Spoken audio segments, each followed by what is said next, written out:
देश के सच्चे मुद्दों और सच्ची खबरों को देखने के लिए हमारे चैनल को सब्सक्राइब कीजिए, नोटिफिकेशन बेल जरूर ऑन कीजिए। चौथी बात यह कि कल अमित शाह आए थे यहां पर पुराने शहर में, कहां थे? हाँ, वो लाल दरवाजे में आए थे। अमित शाह साहब, ये इतने लोगों को आप जमा करें, हमारे तालाब कट्टे में एक सांचक मंजा हो गया तो उससे ज्यादा पब्लिक आती है। अमित शाह ऐसा कील कील के बोल रहे, अरे हमारे पास एक सांचक मंजा हो गया तो उससे ज्यादा भीड़ आ जाती है। मगर अमित शाह बोल रहे थे, क्या बोले कल अमित शाह? हैदराबाद पे 40 साल से, वो भी है क्या मियां? वीडियो ऑडियो है? नहीं है तो छोड़ दो। 40 साल से हैदराबाद पे रजाकारों का कब्जा, 40 साल से हैदराबाद में रजाकारों का कब्जा। आप होम मिनिस्टर क्यों बने? आप होम मिनिस्टर बैठ के रजाकारों का कब्जा हैदराबाद पे हुआ तो आप क्या कर रहे? मुंह में दही जम गई थी 10 साल से तुम्हारे मुंह में? रजाकारों का कब्जा 40 साल से, कभी रजाकारों का कब्जा तो कभी आईसिस का अड्डा पुराना शहर, तो कभी रोहिंग्याओं का अड्डा, तो कभी सर्जिकल स्ट्राइक कर देंगे हम। इनका बीजेपी का लीडर बोला था बल्दिया के इलेक्शन में, तो कभी इनके उम्मीदवार बोलती है कि मैं तीर चला दूंगी। हिस्सा क्या है आखिर? ये तमाम इस बात से बखूबी वाकिफ हैं कि 13 मई के दिन पार्लिमानी इलेक्शन के इंतखाबात के रायदही का दिन है।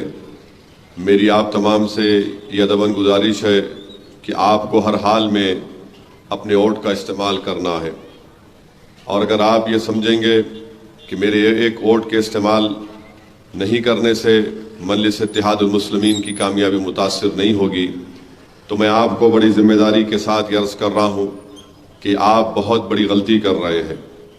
क्योंकि अगर आप ये समझ रहे हैं कि मैं वोट नहीं डालूंगा तब भी मजलिस जीत जाएगी, यकीनन इंशाअल्लाह ताला मजलिस की कामयाबी यकीनी है। मगर क्या आप ये नहीं चाहेंगे कि आपकी पसंद और नापसंद का इजहार आपके वोट के इस्तेमाल से हो? क्या आप इस बात को पसंद नहीं करेंगे कि वक्त के जालिम लोग इस मुल्क में कमज़ोरों पर जुल्म कर रहे हैं? आप अपने वोट के ज़रिए उन हुक्मरानों को ये पैगाम देना नहीं चाहेंगे कि हम तुम्हारे गलत पॉलिसियों को कबूल नहीं करने वाले हैं।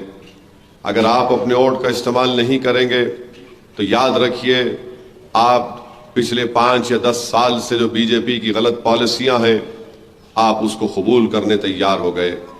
अगर आप अपने वोट का इस्तेमाल नहीं करेंगे तो फिर क्या आप ये पैगाम नहीं दे रहे हैं कि हम ट्रिपल तलाक के कानून को सही समझते हैं, जो हमारी तहजीब और तमद्दुन के खिलाफ भी है और हमारी माँ और बहनों से बहुत बड़ी नाइंसाफ़ी करता है?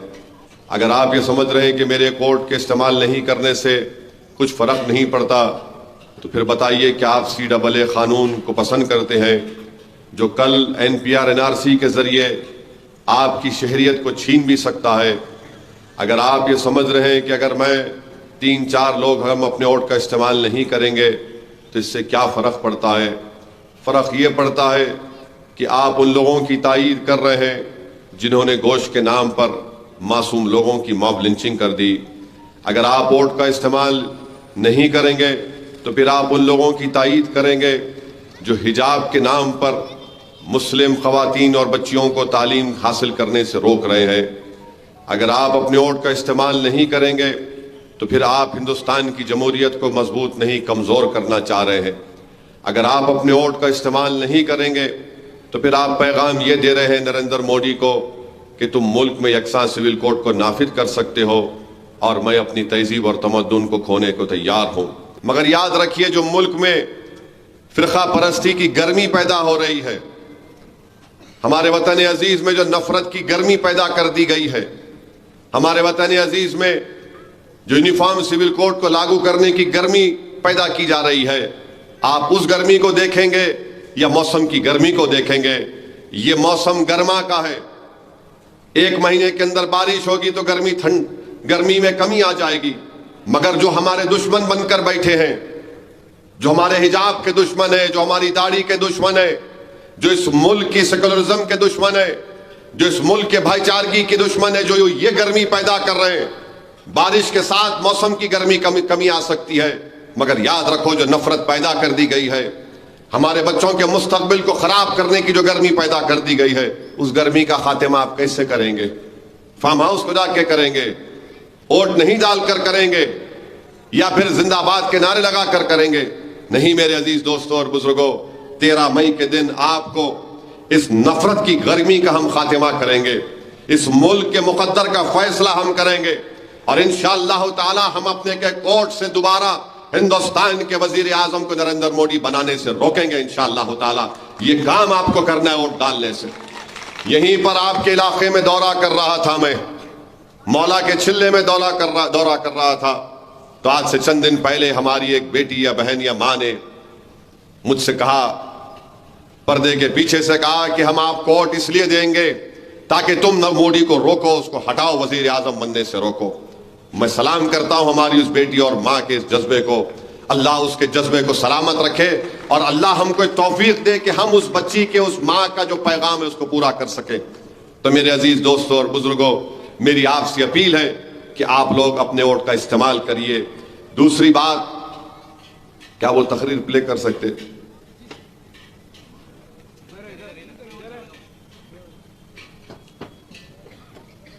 मैं आपको बताना चाह रहा था कि हमारे मुल्क के वजीर आजम जो आजकल तकरीर कर रहे हैं, इलेक्शन के जलसों में वोट की खातिर जो तकारीर प्राइम मिनिस्टर कर रहे हैं, यानी आप अंदाजा भी नहीं कर सकते कि कोई शख्स रोड पर बैठकर भी इतनी गंदी गुफ्तगू, इतनी तकरीर नहीं कर सकता।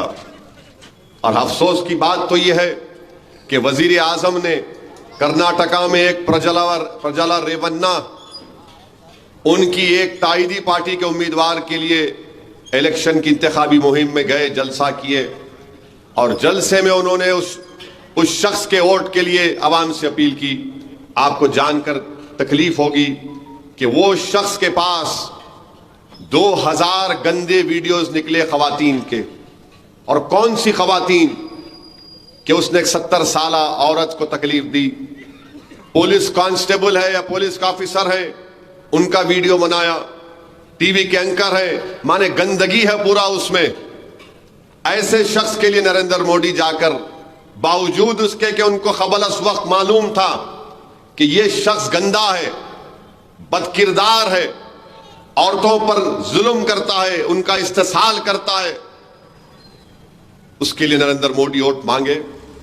अब बताइए आप, आज वो शख्स जब उसका वीडियोस निकल गए, जर्मनी को भाग गया और नरेंद्र मोदी बोलते हैं नारी शक्ति, मैं खवातीन को 33% रिजर्वेशन दिया, मैं खवातीन का भाई हूं, मैं मुस्लिम खवातीन को ट्रिपल तलाक क्या कानून दे दिया। बताओ नरेंद्र मोदी, आपने कैसे इस गंदे बदकिरदार के लिए तुमने वोट का मुतालबा किया और कैसे तुम्हारी सरकार उसको बेंगलुरु एयरपोर्ट से जर्मनी भाग गया, वो जर्मनी में बैठा हुआ है। आज 2000 बल्कि सौओं की तादाद में खवातीन की जिंदगियों को बर्बाद कर दिया ये शख्स, मगर नरेंद्र मोदी उसके लिए वोट का मुतालबा करे। फिर उनकी एक तकरीर है जहां पर उन्होंने अपनी तकरीर में, है वो तकरीर आप सुनाओ। और पहले जब उनकी सरकार थी उन्होंने कहा था कि देश की संपत्ति पर पहला अधिकार मुसलमानों का है। इसका मतलब ये संपत्ति इकट्ठी करके किसको बांटेंगे? जिनके ज्यादा बच्चे हैं उनको बांटेंगे, घुसपैठियों को बांटेंगे। क्या आपकी मेहनत की कमाई का पैसा घुसपैठियों को दिया जाएगा? ये कांग्रेस का मैनिफेस्टो कह रहा है कि वो माताओं बहनों का सोने का हिसाब करेंगे, उसकी जड़ती करेंगे, जानकारी लेंगे और फिर उस संपत्ति को बांट देंगे और उनको बांटेंगे जिनको मनमोहन सिंह जी की सरकार ने कहा था कि संपत्ति पर पहला अधिकार मुसलमानों का है। भाइयों बहनों, ये अर्बन नक्सल की सोच, मेरी माताओं बहनों, ये आपका मंगल सूत्र भी बचने नहीं देंगे। क्या कहा वजीर आजम ने? मैं अपनी तकारीर में कह रहा था तो बहुत से ये बीजेपी के चमचे हैं, बहुत से मुनाफिकीन हैं, बहुत से कमजोर लोग हैं, बहुत से जमीर फरोश भी हैं जो कह रहे थे असदुद्दीन ओवैसी जज्बात में लाने के लिए कह रहा है। अब सुनो तुम, मैं जानता हूं तुम ये इस जलसे को किसी मुकाम पर बैठकर सुन रहे हो, जगह नहीं बताना चाहता मैं तुम्हारी हिफाजत के लिए, मगर सुनो तुम, अगर तुम्हारे कान में रुई नहीं है तो अगर मैल है तो निकालो। और मेरे अजीज दोस्तों और बुजुर्गों, आपको भी सुनाने के लिए, ताकि आप सुन लें, 133 करोड़ अवाम का वजीर आजम 17 करोड़ मुसलमानों को घुसपैठी बोल रहा है। 17 करोड़ मुसलमानों को घुसपैठी। और घुसपैठी का मतलब क्या है? जो बांग्लादेश, बर्मा, अफगानिस्तान, पाकिस्तान से आके इलीगल तरीके से रहते हैं। कैसे घुसपैठी, हमें बताइए आप। आखिर क्यों वजीर आजम 17 करोड़ मुस्लिम अल्पसंख्यक समाज की इतनी बेइज्जती क्यों करना चाहते हैं? इतनी नफरत क्यों है उनकी दिल में? अरे हम आपको वोट नहीं दिए, नहीं देंगे अलग बात है, मगर क्या आप हिंदुस्तान के जो वजीर आजम है तो भारत का हिस्सा है, 17 करोड़ के मुसलमान नहीं है? तुमको कांग्रेस को गाली देना है, दो तुम कांग्रेस को, मगर क्या हक बनता है वजीर आजम को कि देश की, मुल्क की 14% आबादी को घुसपैठिया कहे? क्या हक पहुंचता है वजीर आजम को कि मुस्लिम खवातीन पर इल्जाम लगा दिया जाए कि ज्यादा बच्चे पैदा करते? झूठ बोलते हैं नरेंद्र मोदी, दुनिया का सबसे बड़ा झूठ बोलने वाले का नाम नरेंद्र मोदी है। हुकूमत का, इनकी हुकूमत का डेटा बोलता है, इनकी हुकूमत के आदाद और शुमार कहते हैं कि मुस्लिम खवातीन का टोटल फर्टिलिटी रेट गिरा है। ये इसका जिक्र नहीं करते। और क्या कह रहे हैं कि हिंदू बहनों से कह रहे हैं कि तुम्हारे गले का मंगलसूत्र निकालकर घुसपैठियों को दे दिया जाएगा, यानी मुसलमानों को दे दिया जाएगा। नरेंद्र मोदी, आप कितनी नफरत पैदा कर रहे हैं एक इलेक्शन जीतने के लिए। आप इतना क्यों डर रहे हैं, इतना क्यों फ्रस्ट्रेटेड नजर आ रहे हैं आप कि आप आ गए हिंदू मुसलमान पर? 17 करोड़ मुस्लिम माइनॉरिटी को आप घुसपैठी कहते हैं? अरे तुम तो भारत के वजीर आजम हो ना, तुमको यह जेब देता है कि तुम 17 करोड़ आवाम को घुसपैठी कहो? तो हमारी बहनों को, हमारी बेटियों को बदनाम कर रहे हो और बताना यह चाह रहे हैं हिंदू समाज को कि अगर एक दिन मुसलमानों की आबादी बढ़ते जाएगी तो हिंदुओं से ज्यादा हो जाएगी। कभी नहीं होगा, कभी नहीं होगा, बता रहा हूं आपको। आज से एक 35-40 साल के बाद, हमारे 45 साल के बाद करीब हमारे हिंदू भाई बहनों की आबादी स्टेबलाइज हो जाएगी और उसके 40 साल के बाद मुसलमानों की आबादी स्टेबलाइज हो जाएगी।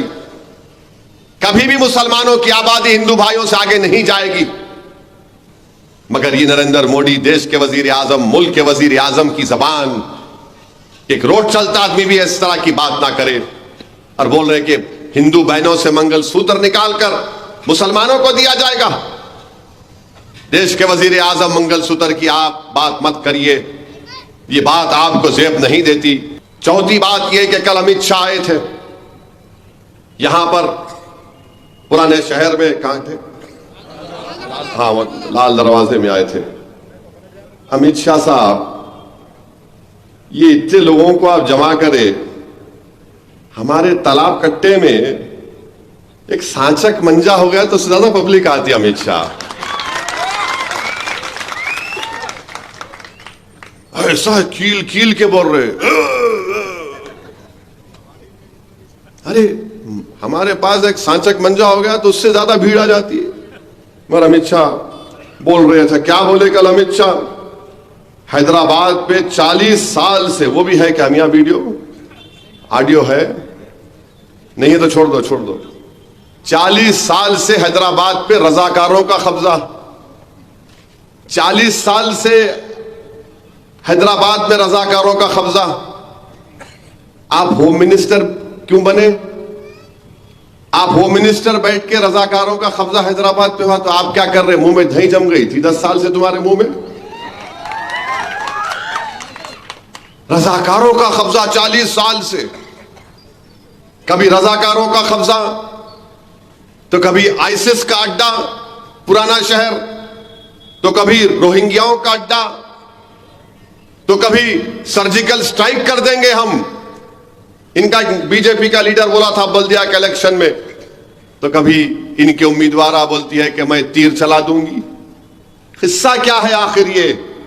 क्यों इतनी नफरत है अमित शाह आपको और आपकी पार्टी के लोगों को पुराने शहर के इस इलाके से, हैदराबाद के पार्लिमानी अवाम से इतनी नफरत क्यों है आपको? 40 साल से रजाकारों का कब्जा। अमित शाह ये बात जान लो तुम, यहां कोई रजाकार नहीं है, यहां पर इंसान रहते हैं। जो रजाकार थे वो पाकिस्तान भाग गए, जो वफादार थे यहां पर ठहर कर 40 साल से आरएसएस को हरा रहे हैं, और अब के बार भी तुमको और मोदी को हराएंगे इंशाअल्लाह ताला। रजाकार भाग गए, वफादार सीना तान कर खड़े हैं।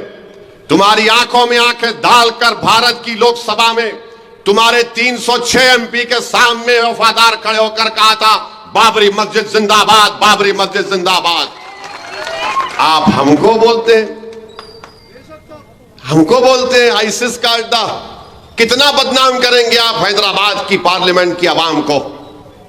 यहां पर हमारे हिंदू भाई भी रहते हैं, दलित भी रहते हैं, बैकवर्ड क्लास के हमारे लोग रहते हैं, यहां पर मराठे रहते हैं, यहां पर राजस्थान के लोग रहते हैं, यहां पर मुनूर कापू के लोग रहते हैं, यहां पर गौड़ लोग रहते हैं, यादवा रहते हैं, पारदी रहते हैं, शेड्यूल्ड ट्राइब के लोग रहते हैं, मगर इनको दिख रहा रजाकार खाली। लगता है अमित शाह जरा आंख का मायना करा लो, शक्कर बड़ी भी है शायद आपकी, जरा आपकी आंख पे असर पड़ रहा, बराबर नहीं दिख रहा आपको। और आप बोल रहे हैदराबाद में किसी को भी डरने की जरूरत नहीं है। अमित शाह आपको कौन बोले कौन डरता है? किसके बाप को नहीं डरते? यहां पे किसी से भी नहीं डरते। हमको समझाना पड़ता हमारे बच्चों को, अरे रुक, अरे ठहर। बच्चों को रोकना पड़ता, अरे ठहर। उन्हें बोलता निकल गया तो फिर देख बिन ब्रेक के किसको भी नहीं छोड़ता हूं। रोकना पड़ता बच्चों को हमारे, नहीं मियां समझो बाबा, ठहरो बाबा, अरे समझ में आ, बैठ जा, पानी पी, डरने की जरूरत नहीं है। और अमित शाह आपको क्या मालूम, हैदराबाद ये हैदर कर्रार के नाम से रखा गया, डर नाम की कोई चीज नहीं है। ये हैदर कर्रार की निस्बत से हैदराबाद रखा गया। और अमित शाह कौन थे हैदर कर्रार? हैदर कर्रार कौन थे? किसके किले का दरवाजा उठाकर 40 कोस फेंक दिए? उनके नाम से, हैदर कर्रार के नाम से हैदराबाद। और हम किसी के बाप से डरने वाले नहीं हैं। बल्कि अमित शाह आपने बहुत बड़ी गलती की, आपको इलेक्शन लड़ना था मेरे खिलाफ, लड़ लेते आप, कई को डर के चले गए अहमदाबाद।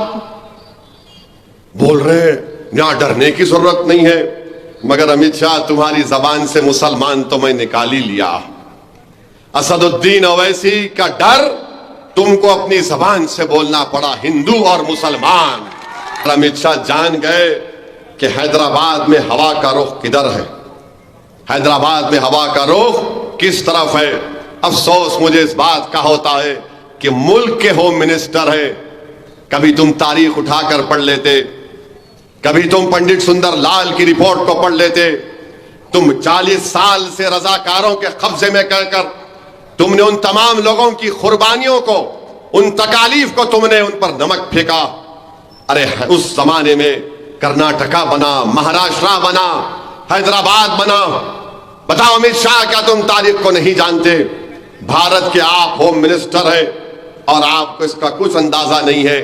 तुमने ये जुमला कहकर, ये तकरीर में बात कहकर अमित शाह, तुमने पटेल की तौहीन की है, तुमने सरदार पटेल की तौहीन की है, क्योंकि तुम तारीख को जानते नहीं हो। और ये बोलना 40 साल से रजाकारों के कब्जे में है। क्या हैदराबाद भारत का अटूट हिस्सा नहीं है अमित शाह? हैदराबाद भारत का अटूट हिस्सा है और रहेगा इंशाअल्लाह ताला। मगर देश का होम मिनिस्टर बौखला गया है, डर गया है, समझ में नहीं आ रहा कि क्या करना पड़ेगा। 40 साल से इनका कब्जा। आज अमित शाह आकर इस तरह की वाहियात बातें करके जाते हैं, मगर अमित शाह की जबान से ये नहीं निकलेगा, ना मोदी की जबान से निकलेगा कि हमारी 2000 स्क्वायर किलोमीटर सरजमीन पर चीन कब्जा करके बैठा हुआ है। डेप्सांग डेमचाक को हम खो देंगे, और जब वो खो देंगे तो सियाचिन भी हमारे पास से चला जाएगा। हम 25 पेट्रोलिंग पॉइंट पर हमारी फौज पेट्रोलिंग नहीं कर सकती क्योंकि चीन बैठा हुआ है। और नरेंद्र मोदी बोलते 56 इंच का सीना। अरे नरेंद्र मोदी, अगर आप 56 इंच का सीना बोलते हैं, आप घुसपैठी बोलते हैं ना। वो चीन की फौज जो डेप्सांग डेमचाक में बनाकर घर बनाकर बैठी हुए, निकालो उनको घुसपैठियों को। हिम्मत है तो दिखाओ, आंखें दिखाओ चीन को। तुम अपने आप को जेम्स बॉन्ड और रैम्बो समझते हो तो निकालो चीन को। 4 साल से चीन बैठा हुआ है, सिर्फ बातचीत करता। अच्छा, आप मेरे को एक बात बोलो, अगर आपका एक बहुत बड़ा घर है आपका, आपके 2 घर पे 4 घर पे कोई कब्जा कर लिया, आप उस घर से उन्हें दुकान खोलता उन्हें, आप उस घर से जाके खरीदते सामान, दूसरे खरीदते होंगे। आप बोलते मेरी घर पे कब्जा करके इन्हें, हैदराबाद में कहावत क्या है कि क्या है वो, नाना की दुकान पे मामू की फातिहा, बोलते नहीं बोलते। मोदी क्या कर रहे, 2000 स्क्वायर किलोमीटर पे चीन कब्जा कर लिया, बिलियंस ऑफ डॉलर्स का चीन का सामान भारत को आ रहा। यह इनकी देशभक्ति है, अरे भाई, हमारी जमीन पे कब्जा करके बैठा तो गीरत और मुल्क की मोहब्बत मुझे पुकार कर कहेगी कि मैं थूकूंगा उस सामान को जो मेरे देश की जमीन पर कब्जा करके मेरे मुल्क में ऐसा सामान डाके डाल रहा है। हद तो यह हो गई कि पतंग का मांझा भी चीन से आ रहा है और कई लोगों की मौत हो जाती, उसमें गले कट जाते, उसको तक नहीं रोक सकते नरेंद्र मोदी। मेरे अजीज दोस्तों और बुजुर्गों, मेरी आपसे गुजारिश है कि मुल्क में नफरत बहुत ज्यादा बढ़ चुकी है, बहुत ज्यादा। बंबई में एक स्कूल है, वहां की प्रिंसिपल एक मुसलमान खातून है, बेहतरीन काम करने वाली, रिपोर्ट में आया। दी स्क्रॉल एक वेबसाइट है, उसमें उस प्रिंसिपल ने सिर्फ ट्विटर के ऊपर, एक्स के ऊपर 3-4 मरतबा एक लाइक का बटन दबाया। किसके ऊपर दबाया? उसमें कोई हिंदुओं के खिलाफ या मुसलमानों के खिलाफ नहीं था, फलस्तीन के ऊपर था, सिर्फ गाजा के ऊपर था। तो किसी एक आरएसएस की सपोर्ट में जो वेबसाइट ने लिख दिया कि ये फुला प्रिंसिपल मुसलमान है, ये गाजा और फलस्तीन की तायीद कर रही है। ऐसा कोहराम मचा दिया कि स्कूल ने उस मुस्लिम खातून को प्रिंसिपलशिप से निकाल दिया। आप बताइए मुल्क कहां पे जाएगा फिर?